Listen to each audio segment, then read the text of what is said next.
Hello my YouTube family, कैसे हो आप सब। आई होप आप सब अच्छे होंगे।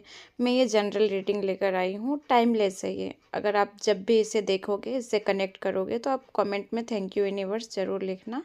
मैं चेक करती हूँ कि आज का क्या मैसेज है यूनिवर्स का आपके लिए। मैं रिलेशनशिप रीडिंग कर रही हूँ।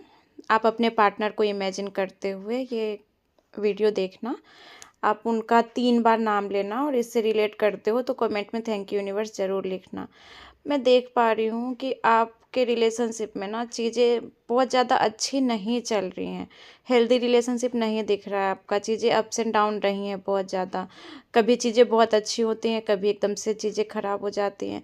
आपके लिए ना देखा जाए तो यूनिवर्स का गाइडेंस ये है कि आपको थोड़ा स्पिरिचुअल रहना है, भगवान जी से कनेक्टेड रहना है आपको, और ज़्यादा थॉट्स में नहीं रहना है, ओवर थिंकिंग नहीं करना है। और जो जैसा चल रहा है ना उसको फ्लो में चलने दो। आप किसी भी चीज़ पे पकड़ बनाने की कोशिश मत करो। आप जो जैसा है आपको लेट गो करने की ज़रूरत है। यूनिवर्स पे छोड़ दो और फ्लो में होने दो चीज़ों को। आपको भगवान जी से कनेक्टेड रहना है और क्लेम करना है इस एनर्जी को।